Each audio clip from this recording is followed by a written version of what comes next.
ರಘು, ಇವಳು ಕೈಯಲ್ಲಿರೋ ಬಳೆ, ಫೋಟೋದಲ್ಲಿರೋ ಬಳೆ ಎರಡು ಒಂದೇ ಅಂತ ಈಗಲಾದ್ರೂ ಗೊತ್ತಾಯ್ತಾ?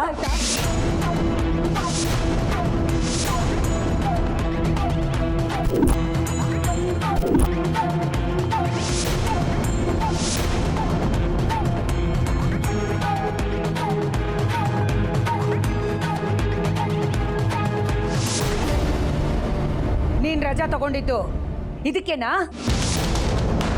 ನನ್ನ ಮಗನ ಕೈಯಲ್ಲಿ ಬಳೆ ತೊಡಸ್ಕೊಳ್ಳೋದಕ್ಕೋಸ್ಕರ ಅವನನ್ನ ಜೊತೆಲಿ ಕರ್ಕೊಂಡು ಹೋಗಿದ್ಯಾ? ಇಲ್ಲಮ್ಮ. ಮುಚ್ಚು ಬಾಯ್.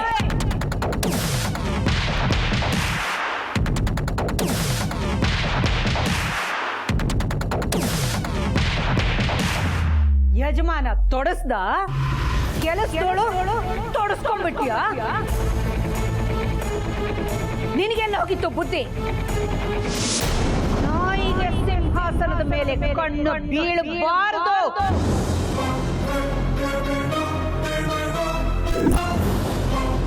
ಮನೆ ಕೆಲಸದವಳಾಗಿ ಬಿದ್ದಿರ್ಬೇಕು. ಮುಸುರೆತ್ತಿಕೊಂಡು ಬಿದ್ದಿರ್ಬೇಕಾದ್ರೆ ನಿನಗೆ ಮನೆ ಸದಸ್ಯಳು ಅಂತ ಸಲಿಗೆ ಕೊಟ್ಟಿದ್ದು ಹೆಚ್ಚಾಯ್ತಲ್ಲ?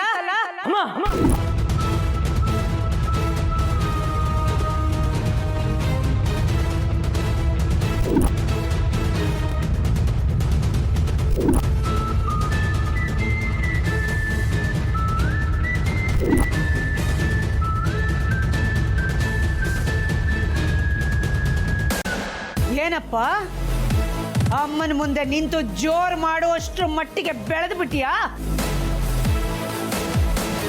ಸಾಕಮ್ಮ, ನಾನು ಪಾರ್ವತಿ ಕೈಗೆ ಬಳೆ ತೊಡ್ಸಿ ದೊಡ್ಡ ಮಹಾಪರಾಧ ಅನ್ನೋ ತರ ಬಾಯ್ಗೆ ಬಂದಂಗೆ ಬೈತಾ ಇದ್ದೀರಲ್ಲ. ಅವಳು ಕೆಲಸದೊಳೆ ಆಗಿರ್ಬೋದು, ಆದ್ರೆ ಅವಳು ನಮ್ಮಂತೆ ಮನುಷ್ಯರು ತಾನೆ. ಅವಳನ್ನ ಯಾಕಮ್ಮ ಇಷ್ಟು ಕೀಳ್ ಮಟ್ಟದಲ್ಲಿ ನೋಡ್ತಾ ಇದ್ದೀರಾ? ನಿಮಗೆ ಯಾಕಮ್ಮ ಇಂಥ ಬುದ್ಧಿ ಬಂತು?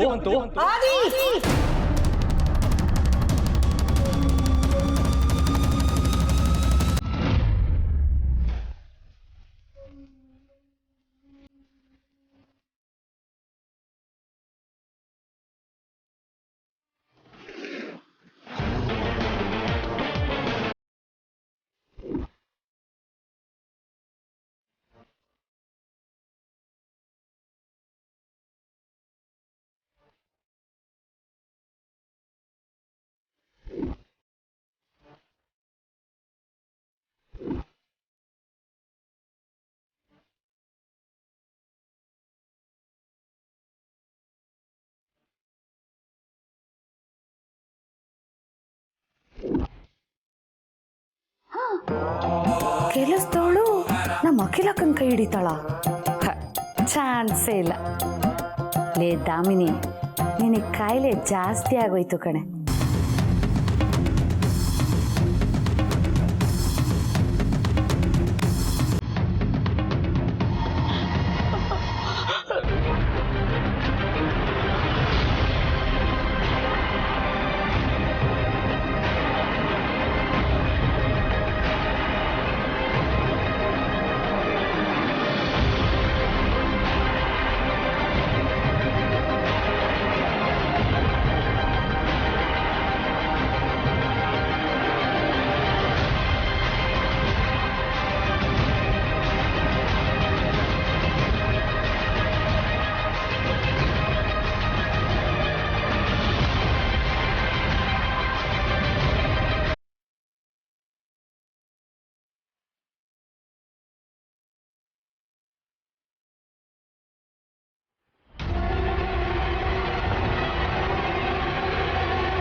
ನಾನು ಪಾರ್ವತಿ ಕೈಗೆ ಬಳೆ ತೊಡ್ಸಿ ದೊಡ್ಡ ಮಹಾಪರಾಧ ಅನ್ನೋ ತರ ಬಾಯ್ಗೆ ಬಂದಂಗೆ ಬೈತಾ ಇದ್ದೀರಲ್ಲ. ಅವಳು ಕೆಲಸದೊಳೆ ಆಗಿರ್ಬೋದು, ಆದ್ರೆ ಅವಳು ನಮ್ಮಂತೆ ಮನುಷ್ಯರು ತಾನೆ. ನಿಮಗೆ ಯಾಕಮ್ಮ ಇಂಥ ಬುದ್ಧಿ ಬಂತು?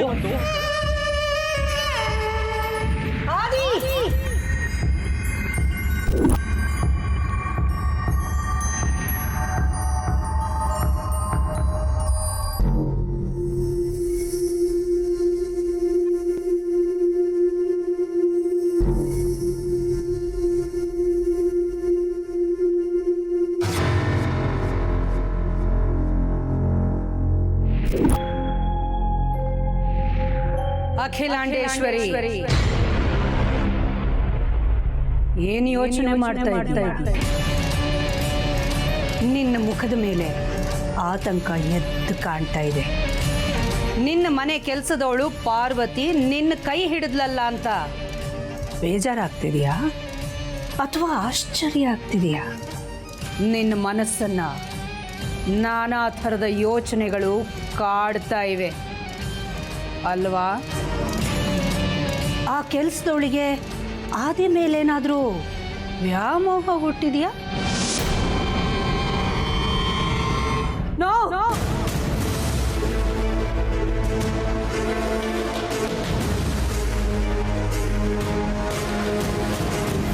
ಪಾರ್ವತಿ ಅಂಥವಳಲ್ಲ. ಆ ದಿನ ಯಜಮಾನ್ರು ಅಂತ ಗೌರವಿಸ್ತಾಳೆ. ಬಹುಶಃ ನನ್ನ ಕೈಯಿಂದ ಆ ದಿನ ರಕ್ಷಣೆ ಮಾಡೋದಕ್ಕೋಸ್ಕರ ನನ್ನ ಕೈ ಹಿಡಿಯೋ ಉದ್ದಟತನ ಮಾಡಿದಾಳೆ. ನಿಜ ನಿಜ ಖಂಡಿತ.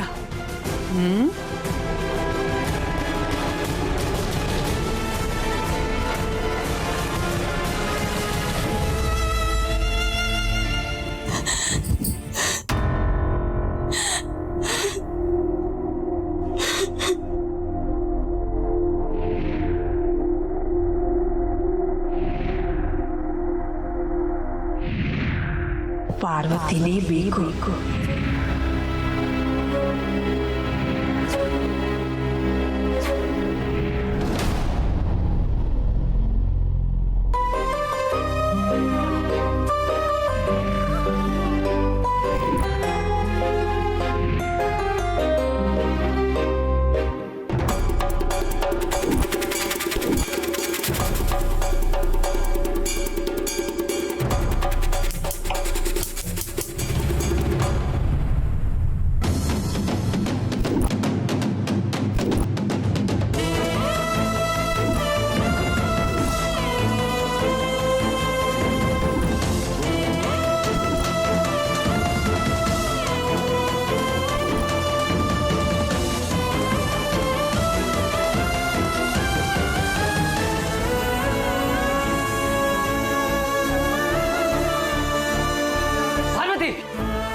ಏನ್ ಮಾಡ್ಕೊಳ್ತೀಯ ನೀನು? ಏನಾಗಿದೆ ನಿನಗೆ? ಅಮ್ಮನ ಕೈ ಹಿಡಿದ ತಪ್ಪಿಗೆ ನನಗೆ ನಾನೇ ಶಿಕ್ಷೆ ಕೊಟ್ಕೋತಾ ಇದ್ದೀನಿ ಯಜಮಾನ್ರೆ. ವಾಟ್? ಏನ್ ಹೇಳ್ತಾ ಇದೀರಾ ಪಾರ್ವತಿ ಅವರೇ? ಅಂಥದ್ದೇನಾಯ್ತು? ಸ್ವಲ್ಪ ಬಿಡ್ಸ್ ಹೇಳಿ. ಮನೆ ಸದಸ್ಯರು ಅಂತ ಸಲಿಗೆ ಕೊಟ್ಟಿದ್ದು ಹೆಚ್ಚಾಯ್ತಲ್ಲ? ನಿಮಗೆ ಯಾಕಮ್ಮ ಇಂಥ ಬುದ್ಧಿ ಬಂತು?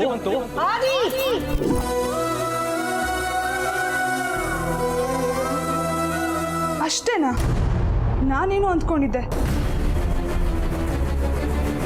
ನೀವು ಮಾಡಿದ್ರಲ್ಲಿ ತಪ್ಪೇನೂ ಇಲ್ಲ ಬಿಡಿ ಪಾರ್ವತಿ ಅವರೇ. ಏನು ನನ್ನವರೇ ಹೀಗೆ ಹೇಳ್ತಾ ಇದ್ದೀರಾ? ನಾನು ಅಖಿಲಮ್ಮನ ಕೈ ಹಿಡ್ದಿದ್ದು ತಪ್ಪಲ್ವಾ? ಆ ಯೋಗ್ಯತೆ ನನಗಿದೆಯಾ? ಪಾರ್ವತಿ ಅವರೇ, ಯಾವುದೇ ಕೆಲಸ ಮಾಡಬೇಕಾದ್ರೂ ಒಂದು ಉದ್ದೇಶ ಇರುತ್ತೆ. ನೀವು ಅಖಿಲ ಮ್ಯಾಮ್ ಕೈ ಹಿಡ್ದಿದ್ದು ತಪ್ಪು ಉದ್ದೇಶ ಆಗಿರಲಿಲ್ಲ. ನೀವು ಪ್ರೀತಿ ಮಾಡೋ ಆದಿತ್ಯ ಸರ್ ಮೇಲೆ ಅಖಿಲ ಮ್ಯಾಮ್ ಕೈ ಮಾಡೋದಕ್ಕೆ ಹೋದಾಗ ನಿಮಗೆ ಸಹಿಸ್ಕೊಳಕ್ಕಾಗಿಲ್ಲ, ಅದಕ್ಕೆ ಹಾಗೆ ಮಾಡಿದ್ದೀರಾ ಅಷ್ಟೇ. ನೋಡೋರ ದೃಷ್ಟಿಲೇ ಅದು ತಪ್ಪಾದರೆ ನನ್ನ ದೃಷ್ಟಿಲೇ ಅದು ತಪ್ಪಲ್ಲ. ಆದರೆ ಅಲ್ಲಿರೋ ಕೆಲವ್ರಿಗೆ ನಿಮ್ಮ ಉದ್ದೇಶ ಅರ್ಥ ಆಗಿರಲ್ಲ. ಯಾಕಂದರೆ ನಿಮ್ಮ ಪ್ರೀತಿ ಬಗ್ಗೆ ಅವ್ರಿಗೆ ಗೊತ್ತಿರಲ್ವಲ್ಲ. ಆದರೂ ಅಮ್ಮನ ಕೈ ಹಿಡ್ಕೊಂಡು ತಪ್ಪು ಮಾಡಿದೆ ಅಂತ ನನ್ನ ಮನಸ್ಸಿಗೆ ಅನ್ನಿಸ್ತಿದೆ. ಅದು ಸರಿ, ನಿಮ್ಮ ಕೈಗೆ ಆದಿತ್ಯ ಸರ್ ಬಳೆ ಹಾಕ್ತಿರೋ ಫೋಟೋನ ಯಾರು ಕಳಿಸಿದ್ದು? ಗೊತ್ತಿಲ್ಲ.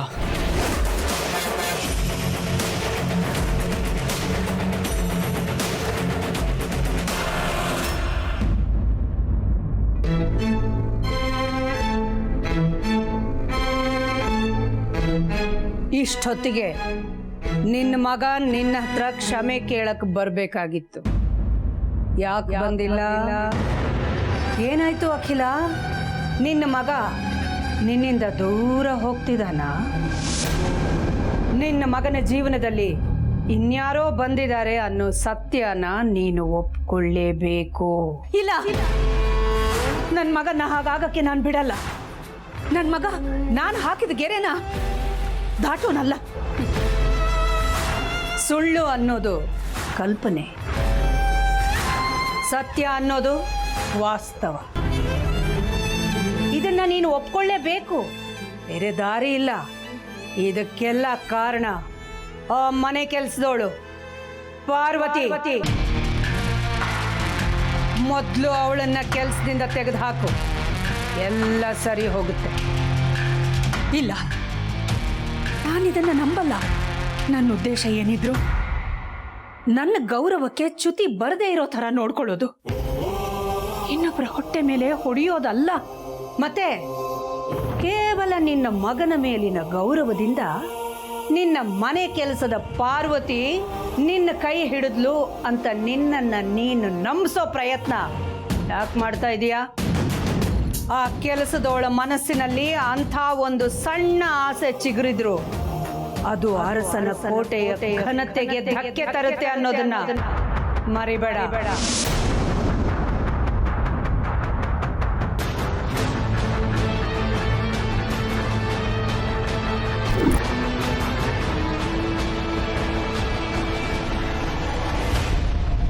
ಗೊತ್ತು, ಆ ಪಾರ್ವತಿಗೆ ಆ ಥರ ಏನಾದ್ರೂ ಆಸೆ ಇದ್ರೆ ಖಂಡಿತ ಖಂಡಿತ ಅದನ್ನ ಕತ್ತರಿಸೋ ಪ್ರಯತ್ನ ಮಾಡೇ ಮಾಡ್ತೀನಿ.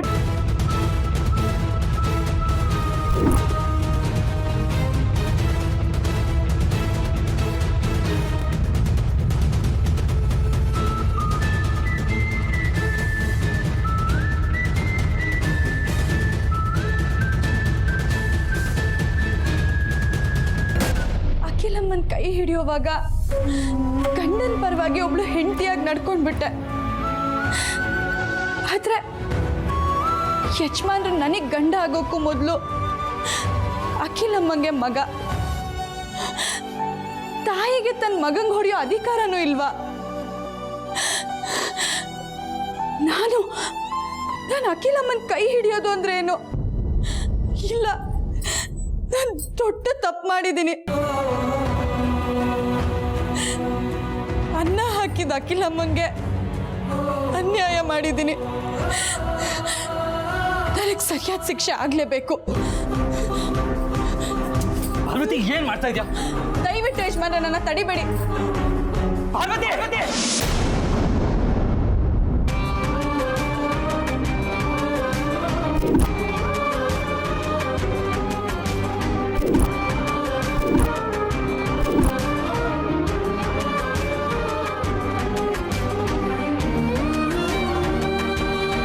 ಇನ್ನೊಂದ್ಸಲ ಬೆಂಕಿ ಕೈ ಇಡ್ತೀನಿ ಅಂದ್ರೆ ಸುಮ್ಮನೆ ಇರಲ್ಲ ನಾನು. ಏನ್ ಅನ್ಕೊಂಡಿದ್ಯಾ ನಿನ್ನ? ನಾನು ಸುಮ್ಮನೆ ಇದ್ರೆ ಏನ್ ಬೇಕಾದ್ರೂ ಮಾಡ್ಕೊಬೋದು ಅಂತ ಅನ್ಕೊಂಡಿದ್ಯಾ? ನಿನಗ್ ನೋವಾದ್ರೆ ನನಗ್ ನೋವಾಗುತ್ತೆ ಅನ್ನೋ ಪರಿಜ್ಞಾನ ಇಲ್ವಾ ನಿನಗೆ? ಅಷ್ಟಕ್ಕೂ ನಿನಗ್ ಶಿಕ್ಷೆ ಆಗ್ಬೇಕು ಅಂದ್ರೆ ಮೊದಲು ನನಗ್ ಶಿಕ್ಷೆ ಆಗ್ಲಿ. ಯಾಕೆ ಅಂದ್ರೆ ಅಮ್ಮನ ಮುಂದೆ ನಿಂತು ಜೋರಾಗಿ ಮಾತಾಡಿ ತಪ್ಪು ಮಾಡಿದವನು ನಾನು. ಅದಕ್ಕೆ ಅಮ್ಮ ನನ್ನ ಮೇಲೆ ಕೈ ಎತ್ತಕ್ ಬಂದ್ರು, ಅವಾಗ ನೀ ಅವ್ರ ಕೈ ಹಿಡ್ದೆ. ನಿನ್ನಿಂದ ತಪ್ಪಾಗಿದೆ ಅಂದ್ರೆ ಅದಕ್ಕೆ ಕಾರಣ ನಾನು. ಮೊದಲು ನನಗ್ ಶಿಕ್ಷೆ ಆಗ್ಬೇಕು. ಯಜಮಾನ್ರೆ, ಏನ್ ಮಾಡ್ತಾ ಇದ್ದೀರಾ? ಆಗುತ್ತೆ ಬಿಡು, ತಪ್ಪು ಮಾಡಿರೋದು ನಾನು, ನನಗೆ ಶಿಕ್ಷೆ ಆಗ್ಲೇಬೇಕು. ಯಜಮಾನ್ರೆ, ಏನ್ ಮಾಡ್ತಿದ್ದೀರಾ? ಬಿಡು ಪಾರ್ವತಿ, ಬೇಡ. ಬಿಡು ಪಾರ್ವತಿ, ಬಿಡು. ಆದಿತ್ಯ,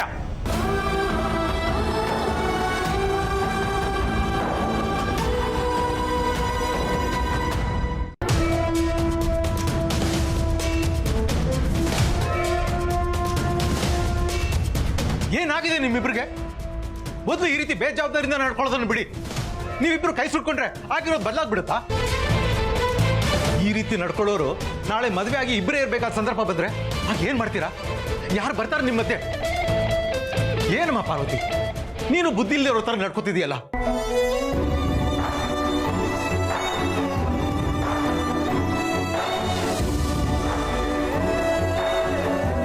ದಯವಿಟ್ಟು ನನ್ನ ಕ್ಷಮಿಸಿ ಮಾವ. ನಾನು ಮಾಡಿದ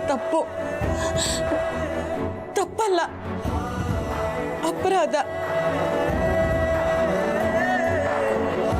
ಯಾವತ್ತು ಅಖಿಲಮ್ಮನ ಕಾಲ್ ಕೆಳಗಡೆ ಇರ್ಬೇಕಾದವಳು ನಾನು. ಅಂಥದ್ರಲ್ಲಿ ಇವತ್ತು ಎಲ್ಲರ ಮುಂದೆ ಅವ್ರ ಕೈ ಹಿಡ್ದಿದ್ದು ತಪ್ಪು, ದೊಡ್ಡ ತಪ್ಪು.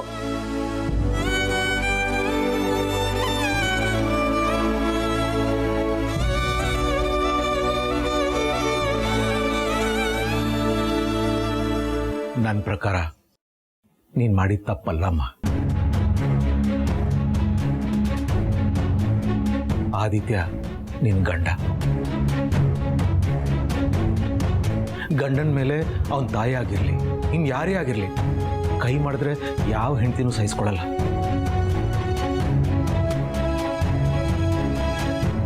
ಪ್ರೀತಿಲಿ ಯಾವುದು ತಪ್ಪಲ್ಲಮ್ಮ. ಹಾಗಾಗಿ ನೀನು ಮಾಡಿದ ತಪ್ಪು ಅಂತ ನಾನು ಹೇಳಲ್ಲ. ನಿನಗೆ ಆದಿತ್ಯನ ಮೇಲೆ ಇರೋ ಪ್ರೀತಿ ಅಖಿಲ ಕೈ ಹಿಡಿಯೋ ಹಾಗೆ ಮಾಡ್ತು. ಇದರಿಂದಾನೇ ನಿನಗೆ ಆದಿತ್ಯನ ಮೇಲೆ ಎಷ್ಟು ಪ್ರೀತಿ ಇದೆ ಅಂತ ಗೊತ್ತಾಗುತ್ತೆ. ಅವನು ನನ್ನ ಹೆಂಡತಿಯಾಗಿ ನಾನು ನಿನ್ನನ್ನು ಸೊಸೆಯಾಗಿ ಪಡೆಯೋಕ್ಕೆ ತುಂಬ ಅದೃಷ್ಟ ಮಾಡಿದ್ದೀವಿ.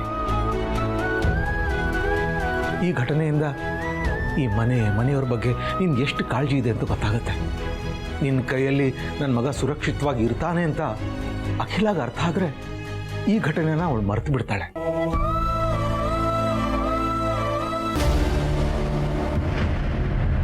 ಒಪ್ಕೊಳ್ಳೋದಕ್ಕೆ ನಾನು ಬಿಡಬೇಕಲ್ಲ. ಹಾಗಾದ್ರೆ ಅಖಿಲಮ್ಮ ನನ್ನ ಕ್ಷಮಿಸ್ತಾರ? ಮತ್ತೆ ನನ್ನ ಹತ್ರ ಮಾತಾಡ್ತಾರ ಮಾವ? ಕ್ಷಮಿಸ್ಬೋದು, ಮಾತಾಡ್ಸಲೂಬೋದು. ಆದರೆ ಈ ಘಟನೆಯಿಂದ ಅವಳ ಮನಸ್ಸಿಗೆ ತುಂಬ ನೋವಾಗಿರುತ್ತೆ. ಈ ಸಮಯದಲ್ಲಿ ಅವಳು ಒಂಟಿಯಾಗಿರೋಕ್ಕೆ ಇಷ್ಟಪಡ್ತಾಳೆ.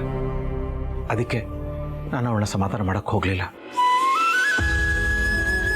ನಾನು ಅಷ್ಟೇ ಅಪ್ಪ. ಅಮ್ಮನ ವಿರುದ್ಧ ಜೋರಾಗಿ ಮಾತಾಡಿದ್ದಕ್ಕೆ ಅವ್ರ ಕಾಲಿಗೆ ಬಿದ್ದು ಕ್ಷಮೆ ಕೇಳೋಣ ಅಂತ ಯೋಚನೆ ಮಾಡಿದೆ. ಅಷ್ಟರಲ್ಲಿ ಪಾರ್ವತಿ ಅಳ್ತಾ ಬಂದಿದ್ದು ನೋಡಿ ಡೌಟ್ ಬಂದು ಇಲ್ಲಿಗೆ ಬಂದೆ. ಮೊದಲು ಅಖಿಲ ಮನಸ್ಸು ಕಂಟ್ರೋಲಿಗೆ ಬರಲಿ, ಆಮೇಲೆ ನಾನು ಹೋಗಿ ಮಾತಾಡ್ತೀನಿ. ನಂತರ ನೀವು ಬನ್ನಿ. ಸರಿ ಮಾವ. ಏನಪ್ಪ ಆದಿತ್ಯ? ಸರಿಯಪ್ಪ. ಏನೇ ಮಾಡೋಕ್ಕೆ ಮುಂಚೆ 100 ಸಲ ಚೆನ್ನಾಗಿ ಯೋಚನೆ ಮಾಡಬೇಕು. ದುಡುಕ್ಬೇಡಿ.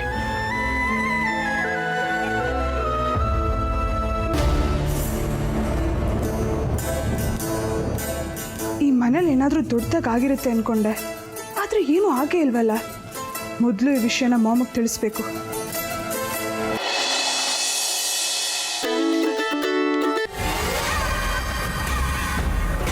ಹೇಳು ಅನನ್ಯ. ಮಾಮ್, ಇಲ್ಲಿ ನಾವು ಅಂದ್ಕೊಂಡಂಗೆ ಏನೂ ಆಗೇ ಇಲ್ಲ ಮಾಮ್. ಅರ್ಥ ಆಗಿಲ್ಲ. ತನ್ನ ಮಗ ಮನೆ ಕೆಲಸದೊಳಗೆ ಬಳೆ ತೋರಿಸೋದನ್ನ ನೋಡಿ ದೊಡ್ಡ ರಾಧ ಅಂತ ಆಗುತ್ತೆ ಅಂತ ಅಂದ್ಕೊಂಡಿದ್ದೆ. ಆದರೆ ಇಲ್ಲಾಗೇನೂ ಆಗೇ ಇಲ್ಲ ಮಾಮ್. ಮಗನ ಮೇಲೆ ಅಖಿಲ ಕೈ ಮಾಡೋದಕ್ಕೆ ಹೋಗಿದ್ದಾಳೆ. ಆದರೆ ಈ ಪಾರ್ವತಿ ಅಖಿಲನ ಕೈ ಹಿಡಿದು ಆದಿತ್ಯಗೆ ಹೊಡೆಯೋದಕ್ಕೆ ಬಿಟ್ಟಿಲ್ವಂತೆ. ಆ ಪಾರ್ವತಿ ಕೈ ಹಿಡ್ದದಕ್ಕೆ ಈ ಅಖಿಲ ಏನು ರಿಯಾಕ್ಟ್ ಮಾಡಿದ್ರೆ ಸೀದಾ ಹೋಗಿ ರೂಮ್ ಸೇರ್ಕೊಂಡಿದ್ದಾಳೆ. ಅವಳ ಮನ್ಸಲ್ಲಿ ಏನು ನಡೀತದೆ ಅರ್ಥನೇ ಆಗ್ತಿಲ್ಲ ಮಾಮ್. ಅಖಿಲ ಮನಸ್ಸಲ್ಲಿ ಸುನಾಮಿ ಅಲೆನೇ ಎತ್ತಿರುತ್ತೆ. ಅಖಿಲ ಏನು ಅಂತ ನಂಗೆ ಚೆನ್ನಾಗಿ ಗೊತ್ತು. ಅವಳು ಕೆಲಸದವಳು ಅವಳ ಮಗನ ಪರವಾಗಿ ಇವಳು ಕೈ ಹಿಡಿದ್ಲು ಅಂತ ಹೇಳಿದ್ರೆ ಅದಷ್ಟು ಸಣ್ಣ ವಿಷಯ ಅಲ್ಲ ಅನನ್ಯ. ಇಷ್ಟೆಲ್ಲ ಆದರೂ ಅವಳು ಮೌನವಾಗಿ ರೂಮ್ ಸೇರ್ಕೊಂಡಿದ್ದಾಳೆ ಅಂದಮೇಲೆ ನಾವು ಗೆಸ್ ಮಾಡಿದ್ಕಿಂತ ಜಾಸ್ತಿನೇ ಡಿಸ್ಟರ್ಬ್ ಆಗಿದ್ದಾಳೆ. ಇಷ್ಟಕ್ಕೂ ನಾವು ಅಂದ್ಕೊಂಡು ಹಾಗೆ ಅವಳು ರಿಯಾಕ್ಟ್ ಮಾಡಬೇಕು ಅಂತ ಅಂದ್ಕೊಳ್ಳೋದಕ್ಕೆ ಅಖಿಲ ನಾವು ಬರೆದಿರೋ ಪುಸ್ತಕನೂ ಅಲ್ಲ, ನಾವು ಸೃಷ್ಟಿ ಮಾಡಿರೋ ಪಾತ್ರನೂ ಅಲ್ಲ. ಕೆಲಸದವಳು ಕೈ ಹಿಡಿದಿದ್ರಿಂದ ರಣಕ ಹಳೆ ಮೊಳಗಿದೆ. ಯುದ್ಧ ಆಗೋದು ಗ್ಯಾರಂಟಿ. ಮುಂದೆ ನೀನೇ ನೋಡ್ತಾ ಇರು ಅವಳ ವಿರುದ್ಧ ನಾನು ಹೇಗೆ ಕಾಯಿ ನಡೆಸ್ತೀನಿ ಅಂತ. ಸರಿ, ಈಗ ನಾನೇನು ಮಾಡಬೇಕು ಮಾಮ್?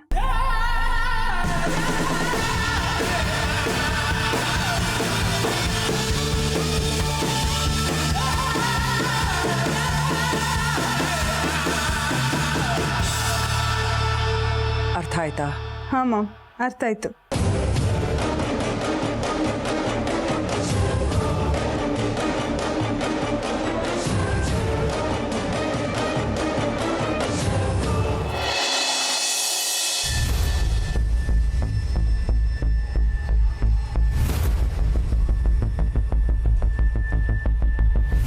ಅಪ್ಪ, ನೀವಾದರೂ ಅಮ್ಮನ ಹತ್ರ ಹೋಗಿ ಅವ್ರಿಗೆ ಸಮಾಧಾನ ಮಾಡಿಪ್ಪ.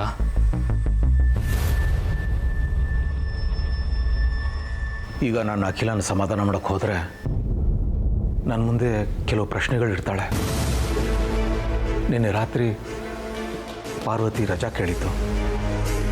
ಇವತ್ತು ನೀನು ಫ್ರೆಂಡ್ ಮನೆ ಫಂಕ್ಷನ್ ಅಂತ ಹೇಳಿ ಆಫೀಸ್ಗೆ ಹೋಗದೆ ರಜಾ ಹಾಕಿದ್ದು. ಇವತ್ತೇ ಅವಳ ಕೈಗೆ ಬಳೆ ತೊಡಿಸಿದ್ದು. ಇದೆಲ್ಲ ಸಾಕ್ಷಿ ಸಮೇತವಾಗಿ ಅವಳು ಕಣ್ಮುಂದೆನೇ ಇರಬೇಕಾದ್ರೆ ಅವಳು ಕೇಳೋ ಪ್ರಶ್ನೆಗೆ ನಾನು ಏನು ಉತ್ತರ ಕೊಡಲಿ? ಹೌದು, ನಿಮ್ಮಿಬ್ಬರನ್ನ ಸುತ್ತಾಡ್ಸೋಕ್ಕೆ ನಾನೇ ಕಳಿಸಿದ್ದು ಅಂತ ಹೇಳ. ಅವಳು ಈಗಿರೋ ಮನಸ್ಥಿತಿಲಿ ನಾನು ನಿಜ ಅಂತೂ ಹೇಳೋಕ್ಕಾಗಲ್ಲ. ಬೇರೆ ಏನು ಹೇಳ್ಬೋದು? ನನಗೇನೋ ವಿಷಯ ದೊಡ್ಡದಾಗಕ್ಕಿಂತ ಮುಂಚೆನೇ ಮೊಹಮ್ಮದ್ ಹತ್ರ ಹೇಳೋದು ಒಳ್ಳೇದು ಅಂತ ಅನ್ನಿಸ್ತಾ ಇದೆ. ಹಾಗೆ ಮಾಡಿದ್ರೆ ಇವತ್ತೇ ಈ ಮನೆಯಿಂದ ಪಾರ್ವತಿನ ಆಚೆ ಕಳಿಸ್ತಾಳೆ.